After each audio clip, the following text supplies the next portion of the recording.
నమస్తే అన్న, అందరికీ నమస్కారం. ప్రస్తుతం ప్రపంచవ్యాప్తంగా ఒక విషయం అయితే ట్రెండ్ అవుతూ ఉందన్నమాట. చమురు ధరలు భారీగా పెరుగుతూ ఉన్నాయి. ఆయా దేశాలు ఏవైతే ఉన్నాయో పెట్రోలు మరియు డీజిల్ ధరలు భారీగా పెంచేశాయి.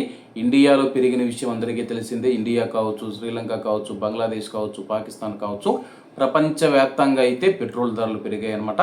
కానీ ఒక్క దేశంలో మాత్రం పెరగడం లేదనమాట. అదే కువైట్ అని చెప్తూ ఉన్నారు.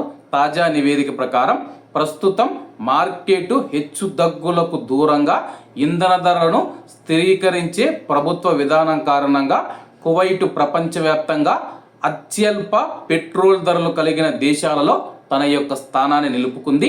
ప్రపంచవ్యాప్తంగా ట్రాకింగ్ ప్లాట్ఫామ్ల డేటా ప్రకారం కువైట్లో 1 లీటరు ప్రైవేటు గ్యాసోలిన్ ధర సుమారు $0.5 ఉంది. అంటే 26 సెంట్స్గా అయితే 1 లీటర్ పెట్రోల్ ధర కువైట్లో ఉందని చెప్పేసి, అలాగే ప్రపంచ ఇంధన ధరలలో కువైట్ దేశం తన యొక్క స్థానాన్ని నిలుపుకుంది. కువైట్ ఇంధన ధరల విధానం స్థిరత్వంతో కూడుకుని ఉందని చెప్పేసి, ధరలు సంవత్సరాలుగా స్థిరంగానే ఉన్నాయి. చారిత్రాత్మక సగటు లీటర్కు సుమారు $0.26 ఉంది.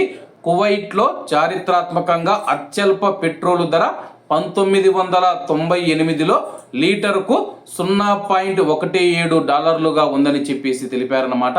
అంటే 1998 నుంచి దాదాపు ఇప్పటికీ 28 సంవత్సరాలు గడుస్తూ ఉన్నా సరే కానీ అత్యంత స్వల్పంగా అయితే కువైట్లో పెట్రోల్ ధరలు పెరిగాయన్నమాట.